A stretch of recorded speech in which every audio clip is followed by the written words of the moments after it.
Good morning বন্ধুরা, তোমরা সবাই কেমন আছো? রাধে কৃষ্ণের কৃপায় নিশ্চয়ই ভালো আছো, আর আমরাও সবাই খুবই ভালো আছি। তো আজকে হচ্ছে সোমবার, তোমাদের সবাইকে সাথে নিয়ে ব্লগটা শুরু করছি। সাথে থেকো, আশা করি ব্লগটা সবার ভালো লাগবে। একটা অগোছালো সংসার গৃহিণীদের বুদ্ধি আর পরিশ্রমের দ্বারাই সুন্দরভাবে গড়ে একটা সুন্দর সংসার। মাই ডেলি বাসি রুটিন। সকাল সকাল ঘুম থেকে উঠে পড়েছি। উঠে পড়ে কি করলাম, সংসারে যে বাসি কাজগুলো ওইগুলো আমি আগে করে নিচ্ছি। আর দেখো, সকালবেলা ঘুম থেকে উঠে যে জল প্রত্যেকটা গেটের মুখে আমি জল ছিটিয়ে দিলাম। জল ছিটিয়ে দেওয়ার পরে আমার বেডরুমে চলে এসেছি। সবাই যখন ঘুম থেকে উঠে পড়েছে, আমি কি করলাম, আজকে একটু বেডরুমটা ডিপ ক্লিন করে নেব ভাবলাম। তো এই জন্য একটু করে নিচ্ছি। তো ফটোগুলো একটু পরিষ্কার করে নিলাম।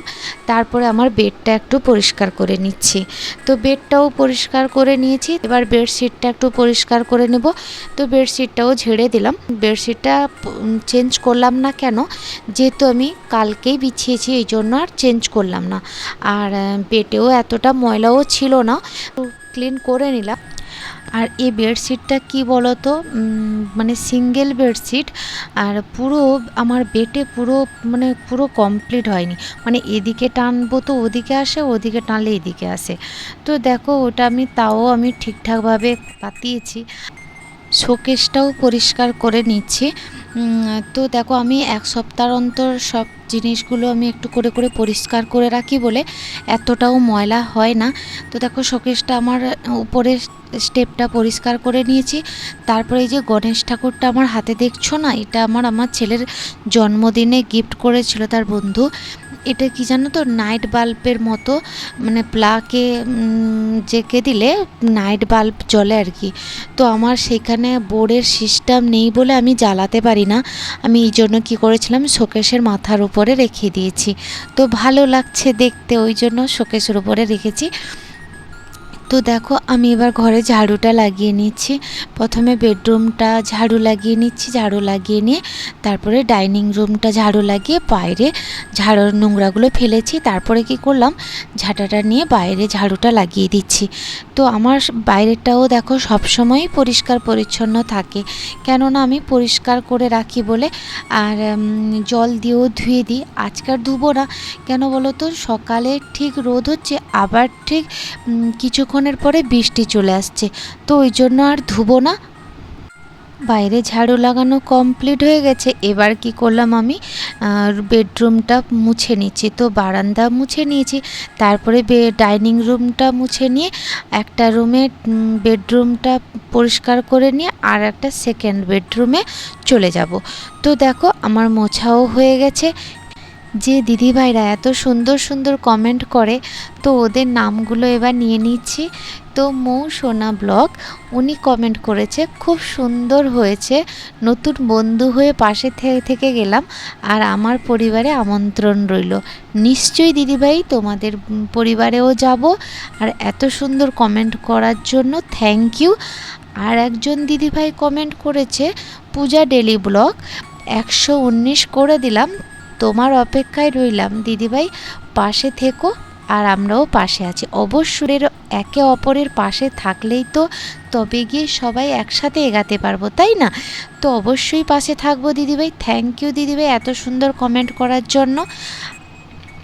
তো ডলি ব্লগ কমেন্ট করেছে, খুব সুন্দর ভিডিওটা হয়েছে, পাশে থেকে গেলাম। তো থ্যাংক ইউ দিদিভাই, তোমাকেও খুব সুন্দর মিষ্টি কমেন্ট করার জন্য। এইভাবে পাশে থাকো, আমরাও পাশে আছি। তো একে অপরের পাশে থাকাটা খুব নিশ্চয়ই দরকার। তো দেখো, এবার আমার বাথরুমে জামা কাপড়গুলো কেচে নিয়েছি। আর এতগুলো শাড়ি হয়েছে কেন, আমাদের বাড়িতে গেস্ট এসছে, তো এই জন্য শাড়িগুলো অনেকগুলো হয়ে গেছে। তো প্রথমে শাড়িগুলো কেচে ধুয়ে পরিষ্কার করে বাইরে শুকিয়ে দিচ্ছি। তারপরে বাচ্চার ড্রেস আছে, সেগুলো একসাথে এতগুলো ড্রেস মানে ধরবে না, অনেকও কাছাকাছি হয়ে গেছে। তো দেখো প্রথমে শাড়িগুলো শুকিয়ে নিচ্ছি, কেন শাড়িগুলো না তাড়াতাড়ি শুকিয়ে যাবে। তো বাচ্চার যখন জামা প্যান্টগুলো ওগুলো একটু টাইম লাগে, তো এই জন্য আমি প্রথমে শাড়িগুলো দিয়ে দিয়েছিলাম আর আমার নাইটিগুলো দিয়ে দিয়েছিলাম, যেগুলো ভারী সেগুলোই আমি প্রথমে দিয়ে শুকিয়ে নিচ্ছি, তারপরে বাচ্চা জামা প্যান্টগুলো দেবো। তো দেখো আমার এগুলো কাচা কমপ্লিট হয়ে গেছে। এবার আমি ঠাকুর পুজোর ঘরে চলে যাব।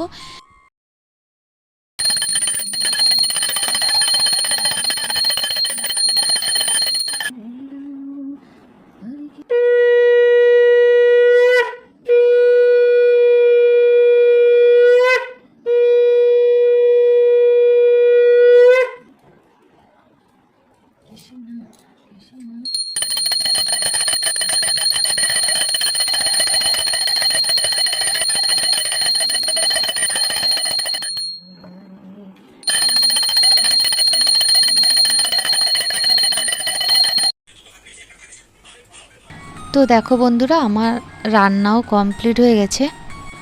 তো আমার এতগুলো রান্না হয়েছে, পটল ভেজেছি, বেগুন ভেজেছি, ভেন্ডি ভেজেছি, আর এই সব তরকারিগুলো করেছি। তো রান্না খাওয়া দাওয়া কমপ্লিট হয়ে গেছে। এবার আমি গ্যাস টেবিলটা মুছে পরিষ্কার করে ধুয়ে রেখে দিয়েছি। এবার দেখো আমি বাসনগুলো মেজে নিচ্ছি একের পর এক। এতগুলো বাসন তো ওখানে ধরছে না বলে আমি একটু একটু করে ধুয়ে গুছিয়ে রেখে দিচ্ছি, তারপরে আর কি স্টেপ বাই স্টেপ মাজছি আর কি। তো দেখো আমার মাজাও কমপ্লিট হয়ে গেছে। তো যে জামা কাপড়গুলো বাইরে শুকছিল সেগুলো তুলে এনে একটা একটা করে ভাঁজ করে রাখছি। তো রান্না বান্না, খাওয়া দাওয়া, বাসন ধোয়া এগুলো কমপ্লিট করার পরে না আমি ড্রেসটা চেঞ্জ করে নিয়েছি। কেন বলো তো, এত বাসনপত্র ধুলে তারপরে জল ছিটকে আসে, তো ওই জন্য কি করেছিলাম আমি ড্রেসটা চেঞ্জ করে নিয়েছি। তো দেখো জামা কাপড়গুলো ভাঁজ করে সুন্দর, শাড়িগুলো এক সাইড করে গুছিয়ে রেখে দিচ্ছি আর জামাগুলো এক সাইড করে ভাঁজ করে রেখে দিচ্ছি। এগুলো যেহেতু তারা সবাই পরেছিল তো ওগুলো আয়রন করার দরকার নেই, এই জন্য আমি এমনি ভাঁজ করে রেখে দিচ্ছি। আর যদি ভিডিওটা তোমাদের সবার ভালো লেগে থাকে তাহলে একটা like, share, comment, subscribe please করো। আর এত সুন্দর সুন্দর মিষ্টি কমেন্ট করলে কার না ভালো লাগে বলো? তো সবারই ভালো লাগে, একটা মিষ্টি কমেন্ট করলে একটা ভিডিও করার উৎসাহটাও জাগে, তাই না? তো সবাইকে আমন্ত্রণ রইল, যে যেখান থেকে ভিডিওটা দেখছো এত সুন্দর করে একটা মিষ্টি কমেন্ট করার জন্য আর চ্যানেলটাকে সাবস্ক্রাইব করার জন্য। তোমাদের সাথে গল্প করতে করতে দেখো আমার আলনাটাও গোছানো হয়ে গেল। তো বাবুর স্কুলের ইউনিফর্মগুলো আমি এক সাইডে রেখে দিলাম, আর বাবুর প্যান্ট জামাগুলো এক সাইডে রেখেছি, আমার নাইটিগুলো এক সাইডে রেখেছি। তো আজকের মতো এতটুকু ব্লগ ছিল। নেক্সট ব্লগে দেখা হচ্ছে। ভালো থাকো, সুস্থ থাকো।